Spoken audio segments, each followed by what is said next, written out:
friends. I'm your host, Erin Port, and welcome to the Simple Purposeful Living podcast. Life can be overwhelming and busy, so once a week, I invite you to join me, and together we will make simple tweaks to uncomplicate the hard parts of our life so we can spend more time doing what we love. Megan, welcome to the podcast. I'm so glad you're here today. I am thrilled to be here. It's a treat. Thank you. Okay, so for listeners meeting you for the first time, can you share a little bit about your story and what led to helping women plan differently? Yes, this is certainly not, what I answered in third grade when people said, "What do you want to be when you grow up?" This was not it. But I actually have a background. I went to college to study math and landed myself in the world of technology out of school. And I spent over 20 years in the tech space, working with a lot of different software teams. And my focus initially was on quality and testing. And over time, I moved into very strategic roles where I would go into very disorganized, chaotic teams. And my job was to come in and kind of recreate all their systems, processes, and operations to do things more efficiently. So little did I know that all that time I spent in corporate would translate into what I'm doing today. But I got married a little bit later in life and started a family older and found myself when my daughter was about 2 at a very critical place where thankfully a complete stranger one day at the park just asked me the question, "What do you do for fun?" And I realized I didn't have an answer. My entire calendar and all my time was spent in service to the roles that I played between motherhood, being an employee, a daughter, all of that. So I'm so thankful to this woman who asked me that question because it kind of set me back to really reevaluate what my calendar looked like and how stuff got on there, right? I felt like I had no control over it anymore. And so it put me on a path to apply all the skills that I'd learned in my career to say, what if I took this on? This is a chaotic situation. What systems and processes can I put in place to get my desired result, which is to have time for myself, feel more present when I'm with my family, and ended up not knowing it at the time, but ended up creating what is now the TOP framework, which stands for Time Management, Organization, and Productivity. And it is now the foundational planning system that we teach here at the Pink Bee. Wow. What a question to ask. And I think so many of my listeners can relate to that of, I don't even know. You have to tell us, did you figure out what you did for fun? We have to know. Yeah, and it changes in different seasons and stages. So one of the things I started a couple years ago that I love is I've been taking cello lessons. So I've been learning how to play the cello, which is something I've always wanted to do. And I spent a lot of time with my dogs. They're working dogs. So I've been getting into some agility and dog training and things like that with them. And I read for pleasure, not to be a better mom, not to be a better service provider. I read just for me as well. So those are 3 things that right now I would say are what I do for fun. I love that. Now, okay, I'm going off script, but I think this is really important, is how did you come to the conclusion of those 3 things? Did it take some experimentation on your part? Of course. Yeah. So when I first realized I couldn't answer the question, it was like, okay, what would that even look like? Right. And so what I did during that time is I remember pulling out just a piece of paper and I was like, let me go write down all the things I used to do for fun before becoming a mom and, all the things. And the list was long. Like think back to your 20s or whatever it is for you when no care in the world, like go to work, come home, your evenings and weekends are yours. So I wrote down everything. I used to cook a lot, bake. I would go take community classes, actually got the whole cake decorating thing. I hiked a ton, lots of movies, lots of travel. So once I made the list, I took a minute, kind of fresh eyes and looked at it and said, is there anything on here that sounds like fun right now? Because like when I got to the part about baking, I was like, no, that does not sound like fun to me anymore. I'm so tired of answering the question, what's for dinner? The last thing I want to do in my free time is be in my kitchen. But as I was scanning the list, what stuck out first was just reading for sheer pleasure. I'm like, that's a pretty low lift, right? I could do that for 10 minutes before I went to bed at night. And that's where I started, really was there. And I remember after the first couple nights, I was like, this was delightful. I bet I could read for a little bit more. And so it was almost like retraining the muscle of doing something just for me, guilt-free, started that small. And now, because of the way I teach planning, I teach people how to prioritize time in your life every week to do whatever it is that fills your bucket and give yourself permission to let that change over different seasons and stages. That's such good advice. Now, what would you say to the mom or woman that you're working with that says, I just don't have time for myself? I'm sure you run into Yes. that on occasion. Yeah. And that's where I was that day, right? If someone had said, "Do you have time for," I would have said no. But I am confident every woman has 10 minutes in a day, right? And I'm not here, no shade on people who love their social media. I enjoy scrolling my reels. It gives me great joy, but I could do it for 10 less minutes, Mm. right? Or when I get in bed at night, I could read for 10 minutes. Or one of the things I started early on too, when I was making that transition, was every night after dinner. My daughter was still young enough. It was the whole bath time. Any mom listening knows that whole rigmarole. And as soon as bath time was done, I instituted what was called dad time for 20 minutes. I'd say, okay, it's dad time. And I would go into my bedroom and slowly, quietly wash my own face, do my nighttime routine, get on my pajamas, and have 20 minutes to myself before then reintegrating myself with the family for the rest of the evening. So it doesn't have to be some huge Mm. major shift or trip or anything you spend money on, even. It can just be making a few subtle changes to get some time just for yourself. I love that little ritual of time for yourself and the gift that your daughter got with your husband too, right? We can be so Yeah. shorted sighted in our perspective of, but that is a gift for them as well. Yeah. I mean, the things they would come up with during the during dad time was pretty darn creative. So we're entering summer. You are the Yes. planning guru. If someone is listening and already feeling behind as we head into summer, what would you want her to know first? Yeah. So summer, and I tell you, you talk a lot about some really great summer strategies. And I love the way you break down kind of the three stages of Mm. summer, right? Because I think a lot of women, myself included, as we're gearing up those last couple weeks of school into summer, we're just hanging on by a thread, right? We're like, oh my God, I can't wait for summer. Relax the schedules, relax the routines, and we're just gonna go where the wind takes us. And then 2.5 weeks into summer, you're like, I cannot wait for school to start. I need some structure back in my day, right? And it's this grass is always greener. And so I think it's really important for women to spend time thinking about what what is it you want out of your summer in terms of have an honest conversation with yourself. Do you want to have every day be catch as catch can, where you're just like wake up and wing it?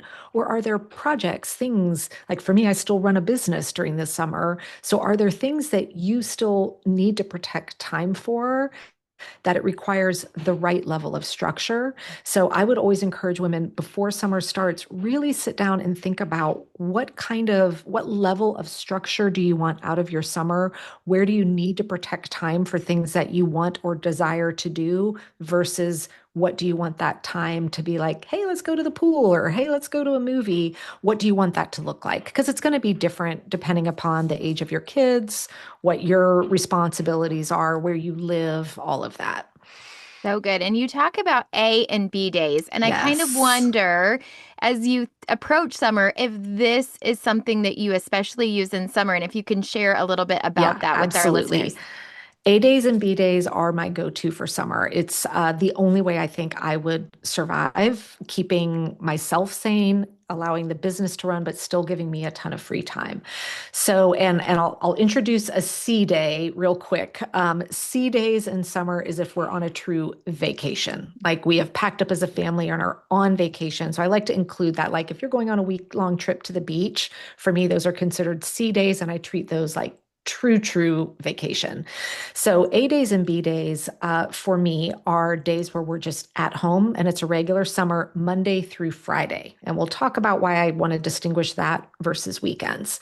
So an A day for me is one where I know I need to have more time to get work done, meaning I have definitive structured time on my calendar so that I can take phone calls, make appointments, etc. Whereas B days are days where I work very, very little. And these are days that are open for true summer fun, whether we want to plan it ahead or wing it, in any given day. So people are always interested, like, what does my A or B days actually look like in practice? So for me, an A day that's going to be a little bit more work heavy. My daughter at this time is about to turn 16. And so I don't have someone waking up at 5:30 in the morning. So my A days when she was younger looked different than they do today.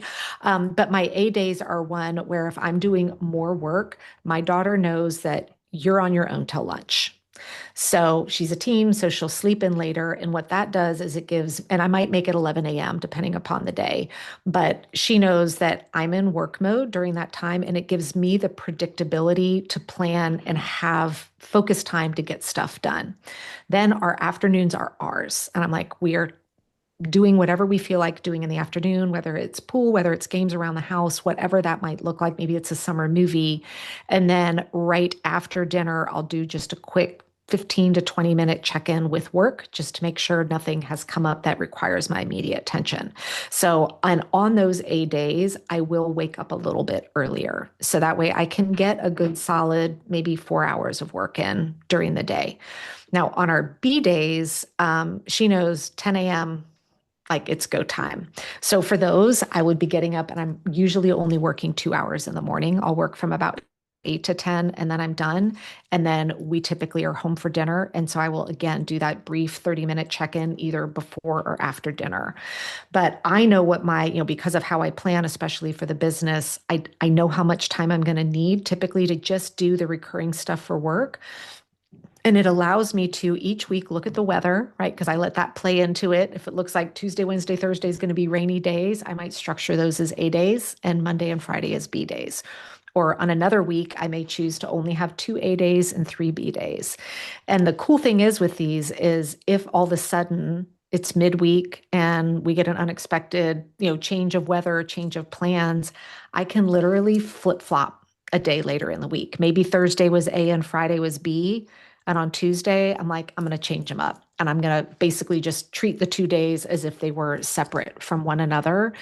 But it helps reinforce entertaining yourself time with my daughter on those mornings. And that's when she knows it's her chance to get her stuff done. But then I have predictability for ensuring I'm going to get done what I need, which means then when we're having fun, whether it's the afternoon of an A day or all day B day, I'm not mildly subconsciously stressed about when am I going to get that done? I still need to have time to get work done, right? I know exactly when I'm getting it done, which means I get to enjoy my summer break as much as she does. That's really good.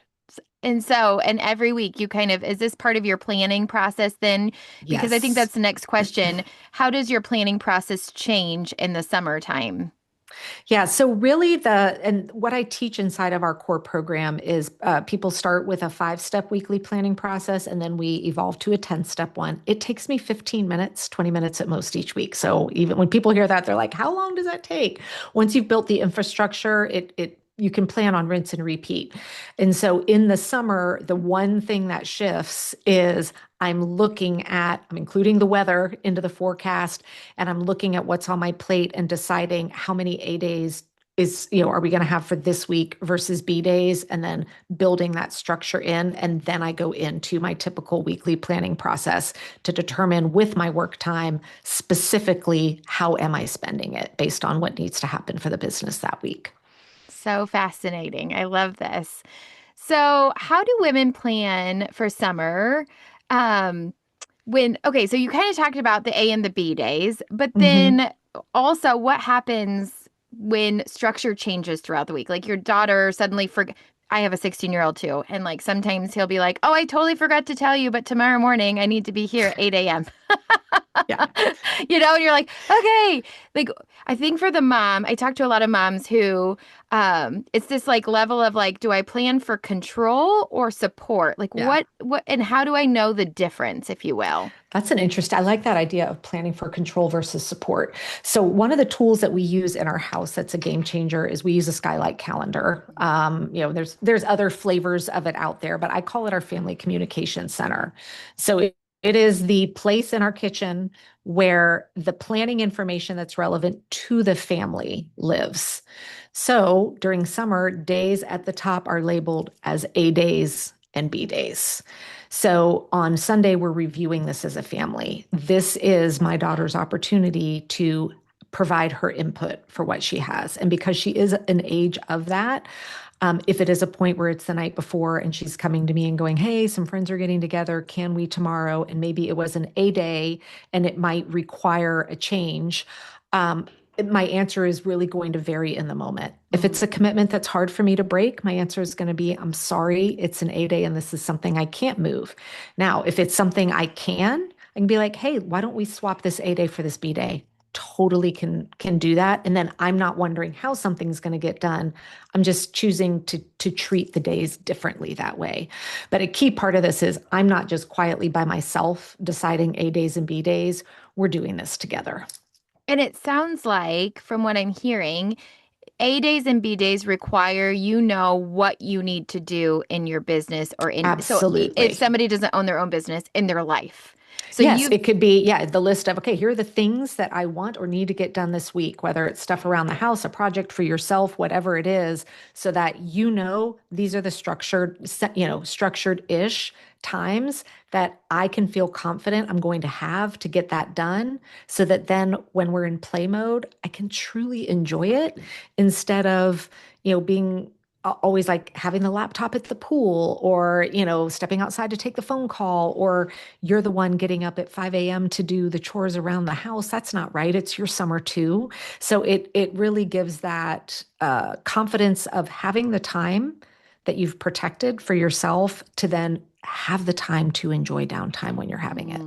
Mm, And that's so hard, I think. And that's such a good reminder to have those good boundaries in place, Yeah. because I think so often time with our families or it gets marred by all the other things that plague our mind. And so having almost these silos or these buckets of like, okay, but when our brain starts to go there, be like, no, but there's time for that. Like I've made Yeah. time for that.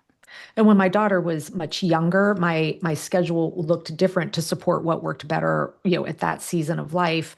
Where if it was a day where I had a work block, I was doing those usually in the afternoon because we could go to the pool. She would get exhausted. And then afternoon was a great time for her to unwind with a movie, right? And then I could so this is what I mean by it will look different as your kids are through different stages, what your needs are with time. But I do remember those first 2 summers when I was no longer working a corporate job. So my calendar was mine. And I remember launching into it thinking, this is going to be so great. And it was the hardest summers of my life before I realized, no, I need to implement some sort of structure, because every day I felt like I was at a constant tug of war with, but I've got to get work done, but we need to play, but I need to get work done, because I didn't have the definitive structure to the week to know, okay, this is when I'm going to have the time that I need to be at my desk for 2 hours. So I don't have to try and work during 30 minutes of pool time or whatever we had scheduled. So for me, I pull back a little bit in the summer from like Yes, I extra work risk. way less. Okay, okay. So do you then, how does that work? Because for me, we're recording this now in spring because I don't Yes. podcast record in the summertime with guests. So I have more flexibility. How do you determine what stays on your plate in the summer or what gets removed? Yeah, so I like to basically any task that we're doing falls into one of two buckets.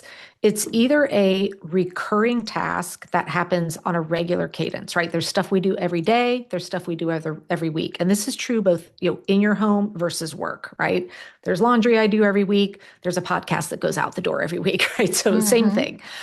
Versus the tasks that are one-time things, right? The project that you're working on, all of that. So one of the things that I teach in the program that is pretty early on is that women need to go through and figure out for themselves what are their daily and weekly recurring tasks. The things that you have said, these have to happen on a daily and weekly basis. And in the summer months, I encourage people go through that with the lens to see, is there something I can pause on for the season, right? And similar to you with the business, we still have a podcast that launches, but like you, I pre-record a lot of that. So I have, weeks can go by and I don't have to do that. But I know every single week during the summer how much time I need to get the recurring tasks done that keep the business humming along. So I know exactly what they are. I know how much time I need.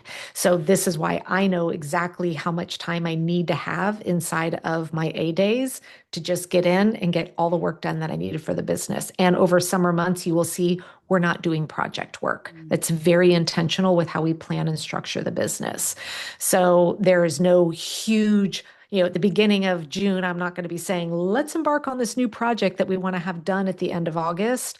We know that in January. So we structure our business plan for the year around the fact that I work at 50% capacity over the summer months. So that is all in part of our longer term planning for the business as well. I have two thoughts. Number one, I think it's really inspiring for fellow women to hear that you give yourself permission to do that, Heck right? yes. I don't think we hear that often enough. And then another thing I heard you say is you know exactly how much time things take. So do you time Yeah, yourself so I that you do. know? Yeah, and I encourage especially with those recurring tasks, you don't have to do anything fancy with it. Just the next time you do it, jot down when you start and when you finish. And most women don't, and do it for things that wouldn't live on your usual task list, right? Like checking email. I know how much time I spend on email every single day because I've timed myself. I know on average how much time I will need to handle student questions on any given day. So those are all the little things that can sneak up and eat up your time, right? But I have them clearly documented and on average how long they take. So that allows me to know, hey, as long as I am making sure I'm getting 15 to 20 hours of work time in on a given week, the business can keep on running just fine and I'm not falling behind on anything. That's so good. And such a helpful, I think too, I've interviewed time management people too. And the thing is our brain will often tell us we don't have enough time. And this gives us some true data of like, okay, this is how much Yeah. time I have. And if the data is showing you you don't, because a lot of women will come into the program and when we look at it, I'm like, you are correct. You do not have enough time.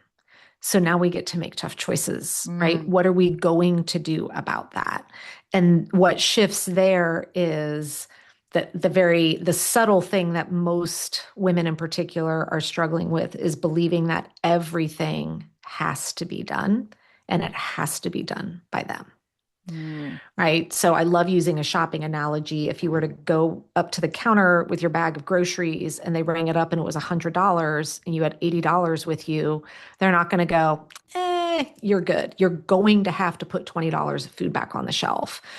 If you do an analysis of your time and you realize, hey, I need, this all takes 10 hours. My calendar shows me I only have 7. Well, the answer isn't that you're just going to magically work harder. There isn't a productivity hack around that. Now we have to have the tough conversation about priorities to say, okay, well, what needs to change to whether it's delegating something, whether it's outsourcing something. Some ways we can find more efficient ways of doing something so it takes less time, right? But no, sometimes the answer truly is I don't have time, but we need to see that. And it needs to be mm, a data driven analysis, not a gut driven hmm. one. Okay, what's the number one thing most women struggle to let go? Oh, I'm smiling only because I'm thinking of myself. I'm a recovering control freak. I'm still a work in progress. Um, I'm going to draw from myself on this one too, because I think it's something people don't talk about all that often. But certain ways I parent, I like things done in a certain way. Like even when I think about my daughter being younger, I felt bath time needed to run a certain way, right? Or the bedtime routine had to be a certain way. And so I wished I had earlier in life let some of those go to say there's lots of different ways to do it. This is the one that works for me, was a game changer. And maybe even this works for me in this season with the capacity that I have. Absolutely. Absolutely. Yeah. And I mean, for me, I would encourage women that the easiest thing you can let go of is please don't hold yourself to some perfect standards of what your house has to look like every day, especially in the summer. Oh my gosh. And if your kids are old enough, they get to participate in the nightly reset, right? Let it be a hot mess all day. And then in the evenings, the family can pull together and do a 10-minute house reset. Let that go. I always say we're not just raising kids, we're raising future adults, and they're going to need to know how to clean their house. And so when we have that perspective of like, this isn't just helping me now, this is actually giving them the gift of knowing how in their future, that has helped me. Yeah, 1,000%. Because when you like, I remember finally teaching my daughter how to organize stuff. I was like, oh, yeah, this is a skill we have to teach. They don't just have it. And so if we're not giving them those opportunities, they're going to be adults that don't know how to do it either. So good. Okay. So, how do you, and you kind of talked about this a little bit with the A and the B days, but is Mhm. there something on so often as women, we focus on everyone else. Like, how can I give everyone else the best summer, right? And to an extent, our A and B days are so that we can give everyone we care about the best summer. But how do you make sure that you are also enjoying the season? And is there any planning that you Yeah. do related to that? So I think the biggest gift I give myself is, and I alluded to this a little bit earlier on, is I do treat and our family treats the weekends different from the weekdays during the summer, just as we do during the school year. Because what I see happen to women so often, and I fell into this trap early on, is I would use the weekends to get caught up on work stuff because now my spouse was more available to help out with the kids. And so we like A days and B days don't exist on the weekends. Weekends are true weekends. So because of the level of structure I put in Monday through Friday, which still gives a ton of free time, the way I enjoy summer is not working on like truly having the weekend to be the weekend, meaning we can do family time. I can relax. Maybe my husband and daughter go off and do something and I do something else.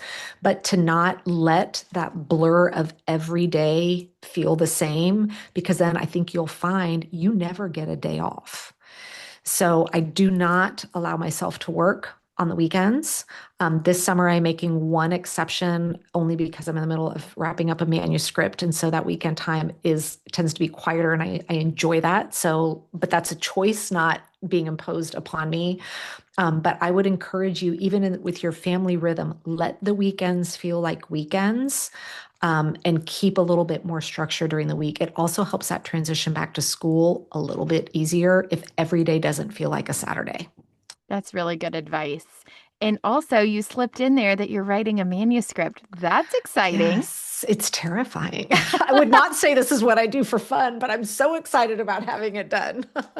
It is a milestone to celebrate. That is for sure. Yes, Okay, so yes. if we leave the listeners with one thing that they can do this week to create a calmer summer, what would you tell them to do? Like the tiny tweak that's like, Yeah, I do would this. have them take about 10 minutes, and it shouldn't take longer than that. If it does, you're going to start adding stuff you don't need. Mm. And make that short list for yourself. I would take a piece of paper, draw a line in half, and put daily on the left and put weekly on the right. And start writing down what's the bare minimum of the things that you know need to happen on a daily basis, and then the things that need to happen on the weekly basis during the summer months, so that you can get a clear assessment of like, okay, this is the stuff I would like to have some structure for, that I can put some intentionality around planning when it's getting done, so that when I'm not doing the things on that, I can be enjoying that time away. And then once you have that, rather than in the moment, unless you know automatically how long something takes, just keep it with you. And the next time you do that task, just make a note of how long it took so that you can jot that down. Because if you can step into summer with an awareness of like, hey, I know I have about 10 hours of work that I need to make sure I get done every week and an hour every day, just having that information all of a sudden sets you up to go, okay, let me think about the best time and the best way for me to get that hour in every day. And now let me think about how do I want to tackle this 10 hours of time that I want to make sure I have every week to get those things done as well.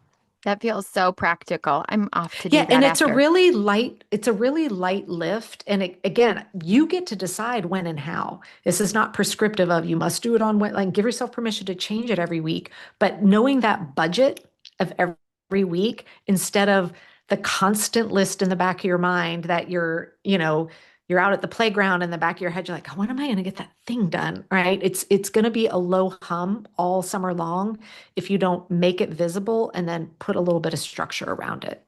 It's almost like telling your brain when you're at the park, oh no, that's taken care of. Yeah, we already. got this. We don't have to Mhm. do this right now. Yeah. Or I So, know I'm doing it tomorrow. I can just relax in the moment and be here right now. so good. Okay, so I ask every guest these two questions. So, what is a tiny tweak that you've made recently that's made your life easier? It sounds really silly, but I'm up the first in the morning, before my family and everybody, and so I make sure that the water for our coffee maker is filled and ready to go, and my coffee pot is in there. So when I walk down, all I do is just press the button. It's so silly, but it's so satisfying. There's nothing worse than wanting coffee, and then you're like, oh, I got to go fill up the whole water thing, and I don't have my coffee nearby. So that's just something I do every night before I go to bed. Everybody always says, this is so silly. And I'm like, yeah, but these are the things that like death by 1,000 paper cuts, right? Like There's this just is what something makes it easy. satisfying. It's like early in the morning, I just press the little button and it starts brewing my cup of coffee. It makes me very happy. Rightfully so, the tiniest joys, which brings me to the next question. What is a tiny joy that you've enjoyed lately? I have really enjoyed the conversation with my daughter on the drive home from school every day. She's just doing some cool projects at work that she's really excited about. And I just get to sit and listen. It's, and for those of you with much younger kids, I just want to share that with you. Like the conversation does change as they get older, and I am learning a ton. I have found car time with teenagers, I look at it differently. I joke that I'm a Yes. mom Uber, but I secretly enjoy it I because there's love something it. magical about being shoulder to shoulder with kids. Yeah.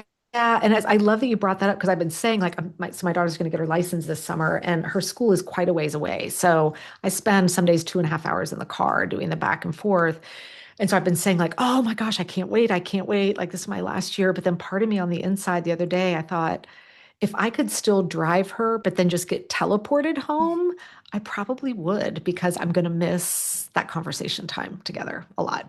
Yeah, so Matt, yes, I think it just is a different helps me have a different perspective of like this is something to enjoy, like you said, and we Yes. will miss Yeah. it someday. And yes, I love the teen years. They are great. I know social media loves to give a horrible rap on teen girls. So anyone listening with younger girls, I have never enjoyed parenting more than I have in the teen years. It's great. It is a fun transition from going from full on parenting to kind of like this coach, like, okay, here's my 2 cents, but Yes. you're gonna have to make the decision yourself. It's like training wheels, I feel like. Yeah, and it's fun to hear how they perceive stuff and their thoughts and their debates and their arguments. And yeah, I really enjoy it.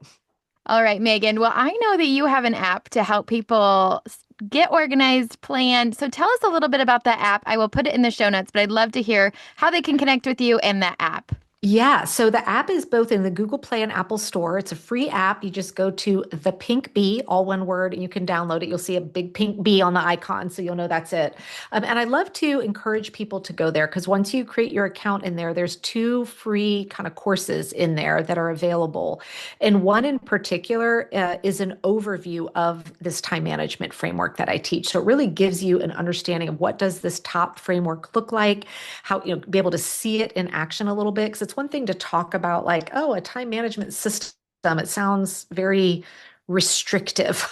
But as women, we need flexibility in our lives because we absorb so much of it. And that is a key foundation of it. So I would encourage people to go download the app, check out the free videos that are in there, because I actually give you some quick wins of some things that you can implement right away as well. Which I love a tiny tweak they can implement right Heck away. yeah. All right, we'll put that in the show notes. Megan, thank you so much for sharing your valuable time with us. This is so helpful as we kick off the summer. I know women are thinking, okay, what is a tiny tweak I can make? And I hope you took something away today that you can apply, and it might just change their summer. Yeah. Thanks so much for having me. You liked this episode? It would mean so much if you'd share it with a friend or leave a quick rating and review so others can find our show. Until next time, you can find me at Simple Purposeful Living on Instagram and Facebook.